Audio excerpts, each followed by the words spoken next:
ବହୁତ ଦିନ ପୂର୍ବର କଥା।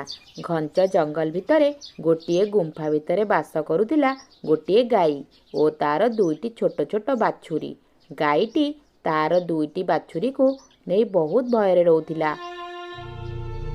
ଶୁଣ ଶୁଣ ପିଲାମାନେ, ମୁଁ ଶୁଣିବାକୁ ପାଇଲି ଏ ଜଙ୍ଗଲକୁ ଗୋଟିଏ ଭୟଙ୍କର ବାଘ ଆସିଛି।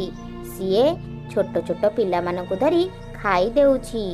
ମୁଁ ଏବେ ଖାଦ୍ୟ ଖୋଜିବାକୁ ବାହାରି ଯାଉଛି।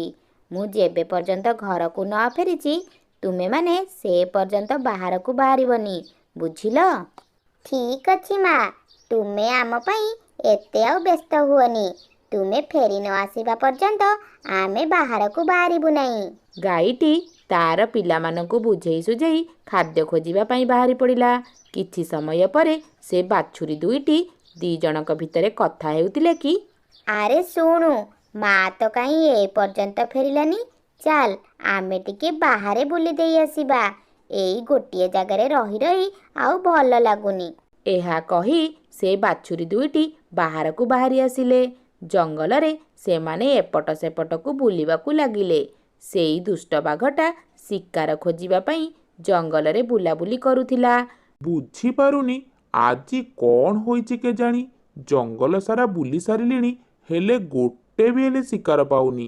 ଆଚ୍ଛା, ଆଜି କ'ଣ ମୋତେ ନ ଖାଇ ଉପାସ ରହିବାକୁ ପଡ଼ିବ କି? ଯାଉଛି, ଆଉ ଟିକେ ଆଗରେ ଦେଖିବି, କାଳେ କିଛି ଶିକାର ପାଇଯିବି।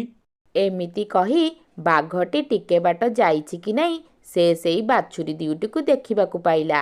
ଆରେ, ମୁଁ ତ ଦେଖୁଛି ଗାଈର ଦୁଇଟା ଛୋଟ ଛୋଟ ବାଛୁରୀଙ୍କୁ। ତାଙ୍କ ଦି ଜଣଙ୍କୁ ତ ଦେଖି ମୋର ଭୋକଟା ଆହୁରି ବଢ଼ିଗଲା। ଯାଉଛି, ସେ ବାଛୁରୀ ଦୁଇଟାଙ୍କୁ ବାଟ ଜଗିବି। ତାପରେ ସେଇ ଦୁଷ୍ଟ ବାଘଟି ସେ ବାଛୁରୀ ଦୁଇଟାର ସାମ୍ନାରେ ଯାଇ ଛିଡ଼ା ହୋଇଗଲା। ଆରେ ବାବା, ଇଏ ତ ଗୋଟେ ବାଘ। ଆମେ କ'ଣ ପାଇଁ ମାର କଥାକୁ ନ ମାନିକି ବାହାରକୁ ଆସିଲେ? ବାଘ ମାମୁଁ, ଆମକୁ ତୁମେ ମାର ନାହିଁ, ଆମକୁ ଛାଡ଼ି ଦିଅ। ତୁମ ଦି ଜଣଙ୍କୁ ଛାଡ଼ିବା ପାଇଁ ମୁଁ ଏଠାକୁ ଆସିନାହିଁ, ତୁମକୁ ଖାଇବା ପାଇଁ ଆସିଛି। ଆଜି ମୋ ହାତରୁ ତୁମେ ବଞ୍ଚିପାରିବ ନାହିଁ। ଏହାପରେ ବାଘଟି ସେ ବାଛୁରୀ ଦୁଇଟା ଉପରକୁ ଆକ୍ରମଣ କରି ଖାଇଦେଲା।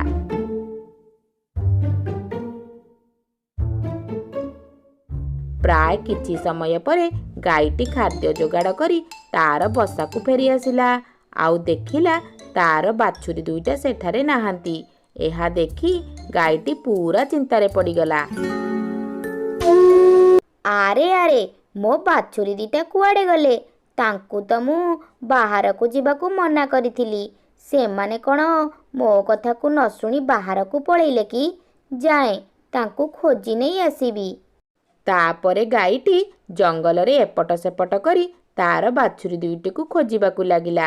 କିଛି ବାଟ ଯିବା ପରେ ସେ ଦେଖିବାକୁ ପାଇଲା ମାଟିରେ କିଛି ହାଡ଼ ଗୋଡ଼ ଆଉ ରକ୍ତ ପଡ଼ିଛି। ଆରେ ଆରେ, ଇଏ କ'ଣ ହେଲା? ମୋର ସର୍ବନାଶ ହୋଇଗଲା। ମୋର ପିଲାମାନଙ୍କର ଏମିତି କିଏ କଲା? ମୁଁ ଏବେ କ'ଣ କରିବି?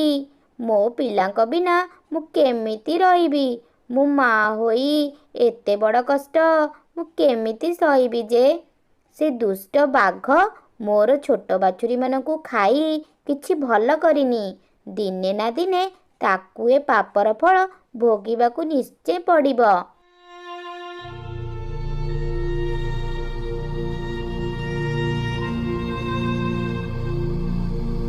ଏମିତି କିଛି ଦିନ କଟିଗଲା।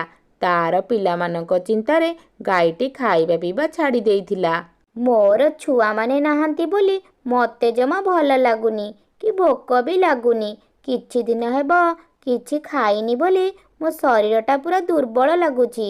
ଯାଉଛି, ବାହାରକୁ ଯାଇ କିଛି ଖାଇ ଦେଇ ଆସିବି। ଏହା କହି ଗାଈଟି ଖାଇବା ଖୋଜିବା ପାଇଁ ବାହାରି ପଡ଼ିଲା। ପ୍ରାୟ କିଛି ବାଟ ଯିବା ପରେ ସେ କିଛି ଚିତ୍କାର ଶୁଣିବାକୁ ପାଇଲା। ବଞ୍ଚାଅ, ବଞ୍ଚାଅ, କିଏ ଅଛ? ମୋତେ ବଞ୍ଚାଅ। ଆରେ, ମୋତେ ଲାଗୁଛି କିଏ ଜଣେ ବିପଦରେ ପଡ଼ିଛି ବୋଧେ। ଯାଏଁ ଟିକେ ଦେଖିଦେଇ ଆସେ। କିଛି ବାଟ ଯିବା ପରେ ଗାଈଟି ଦେଖିବାକୁ ପାଇଲା ଗୋଟିଏ ବାଘର ଛୁଆ ଗଛର ଡାଳ ତଳେ ଚାପି ହୋଇ ପଡ଼ିଛି। ଆରେ, ମୁଁ ତ ଦେଖୁଛି ଇଏ ତ ଗୋଟେ ବାଘର ଛୁଆ। ନା ନା, ଆକୁ ମୁଁ ସାହାଯ୍ୟ କରିପାରିବିନି। ଆର ମା ହେଲା ମୋର ଶତ୍ରୁ। ସିଏ ମୋ ବାଛୁରୀ ଦିଟାକୁ ମାରି ଖାଇ ଦେଇଛି।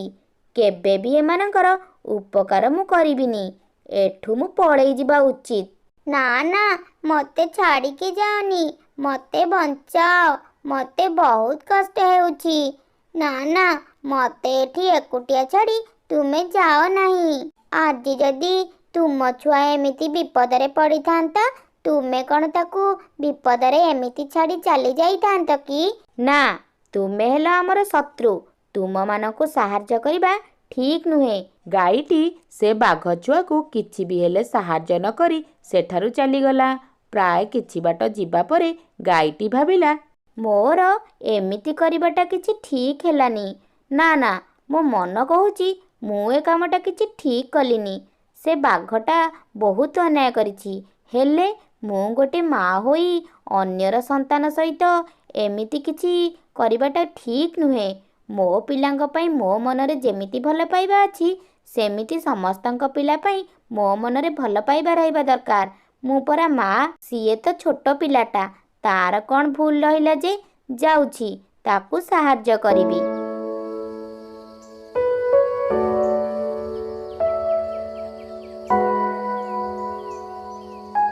ତାପରେ ଗାଈଟି ବାଘର ଛୁଆକୁ ବଞ୍ଚେଇ ନିଜ ଘରେ ଆଣି ରଖିଲା।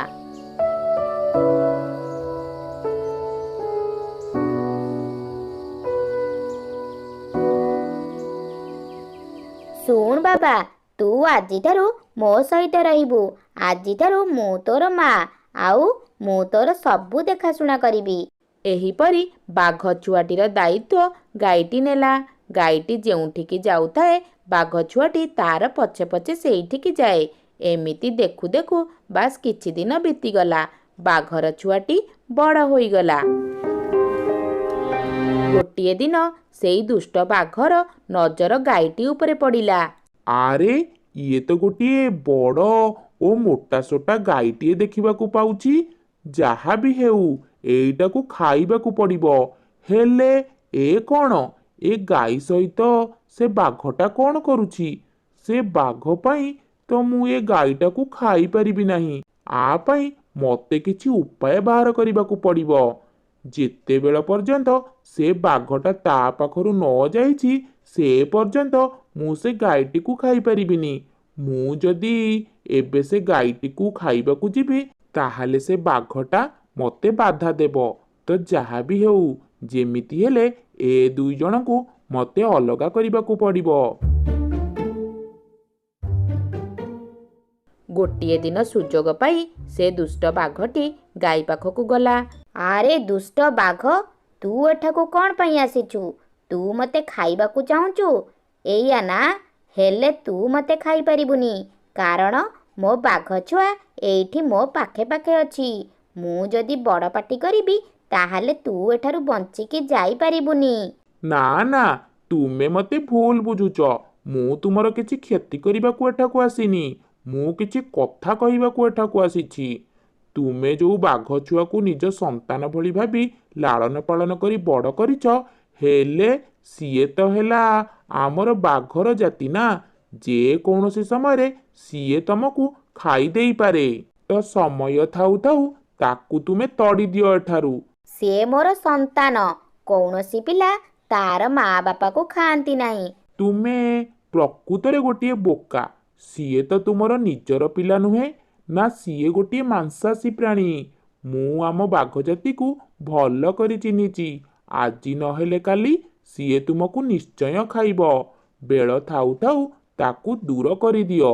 ନା, ତୋର ଚାଲାକି ମୁଁ ଭଲ ଭାବେ ବୁଝି ସାରିଛି। ଏବେ ବି ସମୟ ଅଛି। ତୁ ଏଠାରୁ ଚାଲିଯା, ନହେଲେ ମୁଁ ମୋ ଛୁଆକୁ ଡାକିବି। ନା ନା, ଥାଉ, ମୁଁ ନିଜେ ଏଠାରୁ ଚାଲି ଯାଉଛି। ମୋ କଥା ଶୁଣିଲନି ତ? ହଉ ଠିକ୍ ଅଛି, ଦିନେ ନା ଦିନେ ତୁମେ ପସ୍ତେଇବ। ଏହା କହି ବାଘଟି ସେଠାରୁ ଚାଲିଗଲା। ଦୁଷ୍ଟ ବାଘର ଏମିତି କଥା ଶୁଣି ଗାଈଟି ପୁରା ଚିନ୍ତାରେ ପଡ଼ିଗଲା। ମୁଁ ଗୋଟିଏ ମା' ହିସାବରେ ଗୋଟିଏ ବାଘର ଛୁଆକୁ ଲାଳନ ପାଳନ କରି ଛୋଟରୁ ବଡ଼ କରିଛି। ହଁ, ଛୋଟ ଥିଲାବେଳେ କିଛି ବୁଝିପାରୁନଥିଲା, ହେଲେ ସେ ତ ଏବେ ବଡ଼ ହୋଇଗଲାଣି। ଆଉ ସିଏ ଯଦି ମୋତେ ଏବେ ଖାଇବାକୁ ଚାହିଁବ, କାହିଁକି ନା ବାଘର କାମ ତ ଏଇଆ ନା ଯେ ସେମାନେ ନିରୀହ ପ୍ରାଣୀମାନଙ୍କୁ ଖାଇବେ, ତାହେଲେ ସେ ଦୁଷ୍ଟ ବାଘ ଯାହା ସବୁ କହିଗଲା ସେସବୁ କ'ଣ ସତ ହେବ? ମୋର ବାଘର ଛୁଆଟା କ'ଣ ମୋତେ ଖାଇଦେବ? ମୁଁ ମୋର ଭଲ ପାଇବା ଦେଇ ଗୋଟେ ବାଘର ଛୁଆକୁ ବଡ଼ କରିଛି, ମା ହୋଇ ତାର ଦେଖାଶୁଣା କରିଛି, ନିଜର ସନ୍ତାନ ଭଳି ତାକୁ ପାଳିଛି। ତାର ଯେତେବେଳେ କେହି ନଥିଲେ ମୁଁ ସେତେବେଳେ ତାର ମା ହୋଇ ତାକୁ ନିଜର କରିଛି। ହେ ଭଗବାନ, ମୋ ପାଇଁ ମୋ ବାଘ ଛୁଆ ମନରେ ଦୟା ସ୍ନେହ ଦିଅ ପ୍ରଭୁ। ତା ପରଦିନ ଗାଈଟିକୁ ତାର ବାଘ ପିଲାଟି କହିଲା, ମା, ତୁମେ ମୋ ପାଇଁ ବହୁତ କଷ୍ଟ କରିଛ, ମୋର ଛୋଟବେଳୁ ଦେଖାଶୁଣା କରୁଛ, ମୋର ଯତ୍ନ ବି ନେଇଛ, ମୋତେ ପାଳିପୋଷି ବଡ଼ କରିଛ। ଏବେ ତୁମର ବୟସ ହୋଇଯାଇଛି, ଆଉ ଆଜିଠାରୁ ମୁଁ ତୁମ ପାଇଁ ଖାଦ୍ୟ ଯୋଗାଡ଼ କରି ନେଇ ଆସିବି। ତୁମର ଆଉ ବାହାରକୁ ଯିବାକୁ ପଡ଼ିବ ନାହିଁ। ଏହା କହି ବାଘ ପିଲାଟି ଖାଦ୍ୟ ଖୋଜିବା ପାଇଁ ବାହାରି ପଡ଼ିଲା।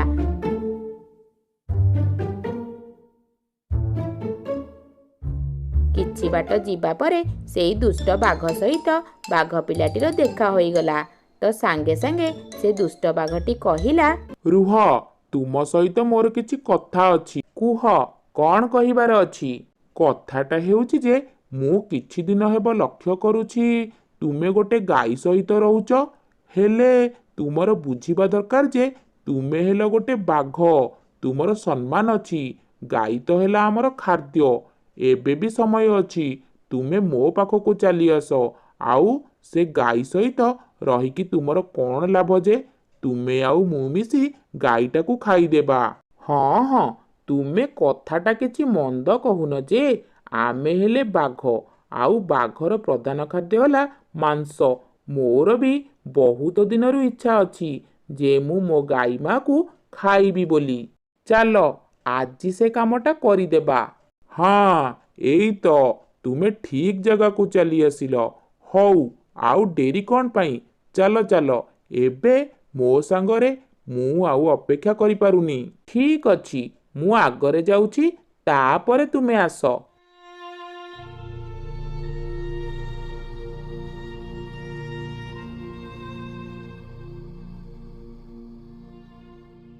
କିଛି ସମୟ ପରେ ସେ ଦୁଷ୍ଟ ବାଘ ଗାଈର ପାଖକୁ ଆସିଲା। ହା ହା ହା ହା ହା, ମୁଁ ଆସିଗଲି ସାଙ୍ଗ। ଚାଲ, ଆଉ ଡେରି କ'ଣ ପାଇଁ? ଏବେ ଗାଈଟାକୁ ଖାଇବା। ହେ ରହ, ତୁ କ'ଣ ଭାବିଲୁ ମୁଁ ମୋ ମାକୁ ମାରିକି ଖାଇବି? ଆରେ ଇଏ ତ ତୋର ନିଜ ମା ନୁହେଁ, ଆଉ ତୁ ତ କହିଲୁ ମୋତେ ଏଠିକି ଆସିବା ପାଇଁ ଆଉ ମାରିକି ଖାଇବା ବୋଲି। ହଠାତ୍ ପୁଣି ତୋର କ'ଣ ହେଲା? ଓଲଟି ଗଲୁ କ'ଣ ପାଇଁ? ମୋ ମା ମୋତେ ଛୋଟବେଳୁ ଲାଳନ ପାଳନ କରି ବଡ଼ କରିଛି, ମୋତେ ମରିବା ଜାଗାରୁ ଆଣି ବଞ୍ଚେଇଛି। ତାର ମୁଁ କିଛି କ୍ଷତି କରିବାକୁ ଦେବିନି। ସିଏ ମୋତେ ଜନ୍ମ ନଦେଲେ କ'ଣ ହେଲା, ମୁଁ ତାକୁ ମା ବୋଲି ଭାବି ବହୁତ ଭଲ ପାଏ। ଯେବେଠୁ ତୋର ନଜର ମୋ ମା ଉପରେ ପଡ଼ିଛି, ଆଜି ନହେଲେ କାଲି ତୁ ମୋ ମାର କ୍ଷତି କରି ବସିବୁ, ଆଉ ଆଜି ତୋର ଶେଷ ଦିନ। ଏହା କହି ଦୁଇଟି ବାଘ ଯାକ ଜୋରେ ଲଢ଼େଇ ଲାଗିଲେ। ଲଢ଼େଇରେ ଦୁଷ୍ଟ ବାଘଟା ମରିଗଲା। ହଁ, ସତରେ ଧନ, ମୋର ଭଲ ପାଇବାଟା ବିଫଳ ହେବ ନାହିଁ। ଆଜି ମୋର କଷ୍ଟର ସାର୍ଥକ ହୋଇଛି। ଆଜି ମୁଁ ବହୁତ ଖୁସି। ମା, ମୁଁ ତୋର ସନ୍ତାନ ହୋଇ ବାକି ଜୀବନଟା ତୋ ସହିତ କାଟିବା ପାଇଁ ଚାହୁଁଛି। ଏହା ପରେ ଗାଈଟି ଓ ତାର ସେଇ ବାଘ ଛୁଆଟି ଦୁଇଜଣ ଯାକ ବାକି ଜୀବନକୁ କଟେଇଲେ। ଜଙ୍ଗଲରେ ବାସ କରୁଥିଲା ଗୋଟିଏ ଧୋକାବାଜ ଶିଆଳ। ଜଙ୍ଗଲରେ ଏମିତି କେହି ବି ନାହାନ୍ତି କି ସେମାନଙ୍କୁ ସିଏ ଧୋକା ଦେଇନି। ସେମାନଙ୍କର ଖାଦ୍ୟ ଚୋରି କରି ଖାଇବା ଶିଆଳର ଥିଲା ପ୍ରଥମ କାମ। ସବୁ ପ୍ରାଣୀମାନେ ଶିଆଳ ଉପରେ ବହୁତ ଅତିଷ୍ଠ ହୋଇପଡ଼ିଲେଣି। ସେଇ ଜଙ୍ଗଲରେ ଗୋଟିଏ ବୁଦ୍ଧିମାନ ଛେଳିଟିଏ ବସବାସ କରୁଥିଲା। ସେଇ ଛେଳିର 3ଟି ଛୁଆ ଥିଲେ। ଗୋଟିଏ ଦିନ ଶିଆଳ ବାହାରିଲା, ଆଉ ବାଟରେ ଯାଉଥିବା ବେଳେ କହିଲା, ଆଜି କାହାର ଖାଦ୍ୟ ଚୋରି କରି ଖାଇବି? କାହାକୁ ତ ଦେଖିବାକୁ ପାଉନି। ଜୋରେ ଭୋକ ଲାଗିଲାଣି ମୋତେ। ସାଙ୍ଗେ ସାଙ୍ଗେ ତାର ନଜର ପଡ଼ିଲା ସେଇ ଛେଳିମାନଙ୍କ ଉପରେ। ଛେଳି ଓ ତାର 3ଟି ଛୁଆକୁ ଦେଖିବାକୁ ପାଇଲା। ଛେଳି ଛୁଆମାନଙ୍କୁ ଦେଖିବା ମାତ୍ରେ ଶିଆଳର ପାଟିରୁ ଲାଳ ବୋହିବା ଷ୍ଟାର୍ଟ ହୋଇଗଲା। ଆହା ହା ହା, ଛେଳି ଛୁଆଗୁଡ଼ିକ କେଡ଼େ ସୁନ୍ଦର! ଏହି ଛୁଆଗୁଡ଼ିକୁ ମୁଁ ନିଶ୍ଚୟ ଖାଇବି। ଶିଆଳଟି ଛେଳିମାନଙ୍କୁ ପିଛା କଲା। କିଛି ସମୟ ପରେ ଶିଆଳଟି ଶୁଣିବାକୁ ପାଇଲା ଛେଳିଟି କହୁଥାଏ, ପିଲାମାନେ, ତୁମେମାନେ ଆଉ ମୋ ପଛେ ପଛେ ଏମିତି ଆଉ ଆସିବ ନାହିଁ। କାହିଁକି ନା ଏଇ ଜଙ୍ଗଲର ଦୁଷ୍ଟ ପ୍ରାଣୀମାନେ ତୁମମାନଙ୍କୁ ମାରି ଖାଇଯିବେ। ଆଚ୍ଛା ଠିକ୍ ଅଛି, ହେଲେ ମା, ଆମେମାନେ ତୁମ ପରିକା କେବେ ଏମିତି ଚାରିଆଡ଼େ ବୁଲି ପାରିବୁ? ଯେବେ ତୁମେମାନେ ମୋ ପରି ବଡ଼ ହୋଇଯିବ, ସେତେବେଳେ ତୁମେମାନେ ତୁମର ନିଜ ଖାଦ୍ୟ ନିଜେ ଯୋଗାଡ଼ କରିବ। ବୁଝିଲ ପିଲାମାନେ? ଏମିତି କଥା ହେଉ ହେଉ ଯାଇ ଛେଳିଟି ତାର ବସା ପାଖରେ ପହଞ୍ଚିଗଲେ।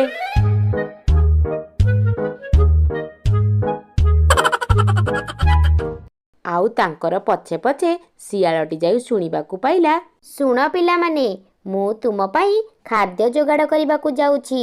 ମୁଁ ନ ଆସିବା ପର୍ଯ୍ୟନ୍ତ ତୁମେମାନେ କବାଟ ଖୋଲିବ ନାହିଁ। ଠିକ୍ ଅଛି ମା, ହେଲେ ମା, ତୁମେ ଯେତେବେଳେ ଫେରିବ, ତୁମେ ଆସିଛ କି ଆଉ କିଏ ଆସିଛି ଆମେ କେମିତି ଜାଣିବୁ ମା? ଶୁଣ ପିଲାମାନେ, ମୁଁ ଯେତେବେଳେ ଆସିବି ଗୋଟେ କବିତା କହିବି। ମା ଆସିଛି ଖାଦ୍ୟ ଆଣିକି, କବାଟ ଖୋଲିଦିଅ, ବହୁତ ସୁଆଦିଆ ସୁଆଦିଆ ଖାଦ୍ୟ ଆଣିଛି।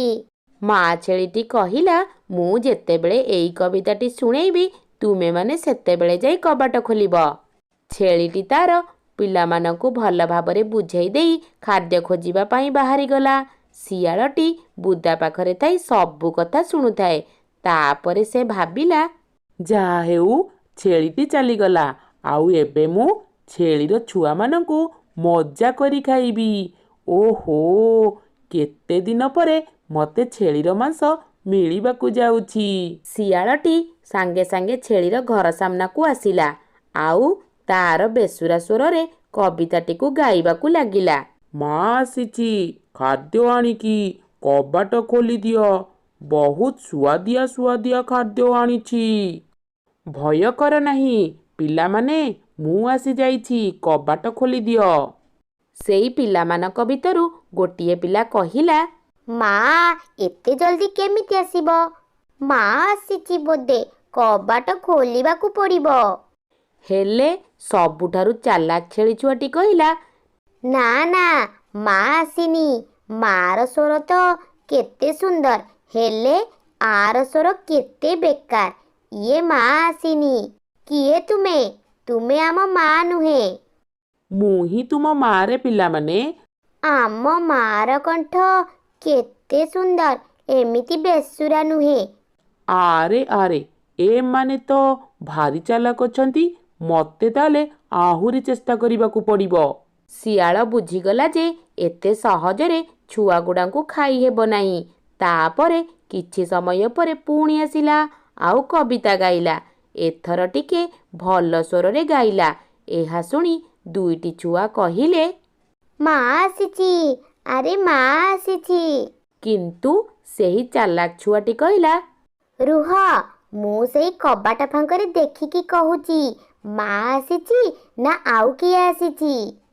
ଛୁଆଟି କବାଟ ଫାଙ୍କରେ କଳା କଳା ପାଦ ଦେଖିବାକୁ ପାଇଲା। ସାଙ୍ଗେ ସାଙ୍ଗେ ସେ କହିଲା, କିଏ ରେ ତୁ? ମୋ ମାର ପାଦ ତ ସଫା, ଆଉ ସେ ଦେଖିବାକୁ ବହୁତ ସୁନ୍ଦର। ତୋ ପାଦ ଏତେ କଳା, ତୁ ମୋ ମା ନୁହେଁ।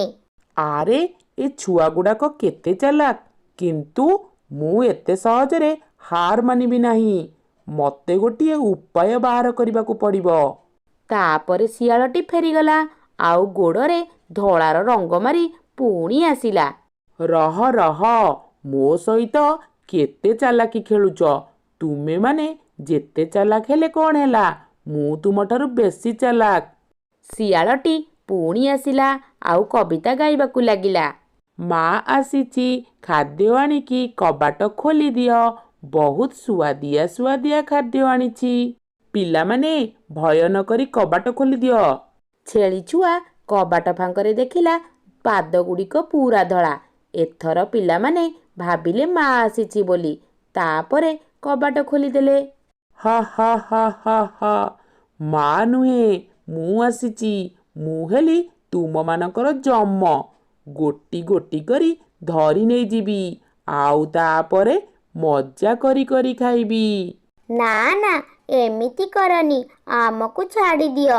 ଆମକୁ ନ ପାଇ ଆମ ମା ବହୁତ ପରିଶାନ ହୋଇଯିବ। ଛାଡ଼ି ଦିଅ ଆମକୁ। ଛେଳି ଛୁଆଗୁଡ଼ିକ କାନ୍ଦିବାକୁ ଲାଗିଲେ। ଶିଆଳଟି ଛୁଆ ଦୁଇଟିକୁ ଗୋଟିଏ ବସ୍ତାରେ ପୂରାଇ ନେଇଗଲା। ହେଲେ ଚାଲାକ ଛୁଆଟି ଲୁଚିକି ରହିଯାଇଥିଲା। କିଛି ସମୟ ପରେ ତାର ମା ଆସିଲା, ଆଉ ଦେଖିଲା ଘରର ସବୁ ଜିନିଷପତ୍ର ଏପଟ ସେପଟ ହୋଇ ପଡ଼ିଛି, ହେଲେ ଛୁଆମାନେ ନାହାନ୍ତି। ଆରେ ପିଲାମାନେ ସବୁ କୁଆଡ଼େ ଗଲ?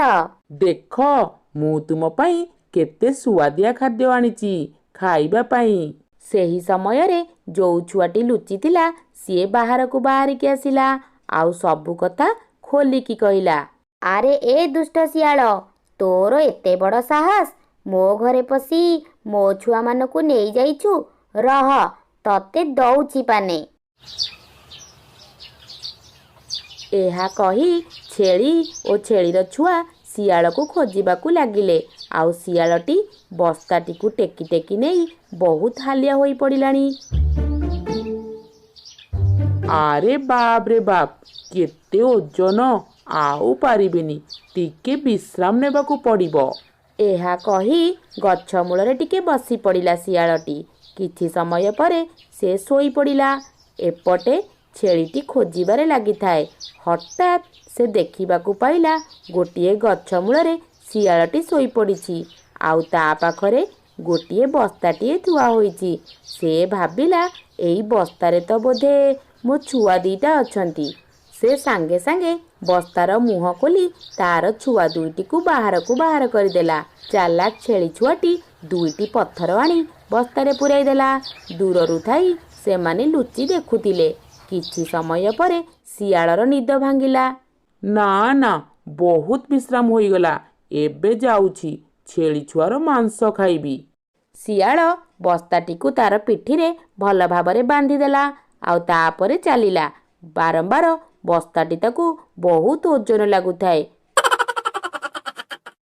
ଆରେ ବାପରେ, ଏବେ ତ ଦେଖୁଛି ବସ୍ତାଟା ଆହୁରି ଭାରି ହୋଇଗଲାଣି। ମତେ ଟିକେ ଶୀଘ୍ର ଶୀଘ୍ର ଯିବାକୁ ପଡ଼ିବ। ତାପରେ ଶିଆଳଟି ଜୋରେ ଜୋରେ ଚାଲିଲା।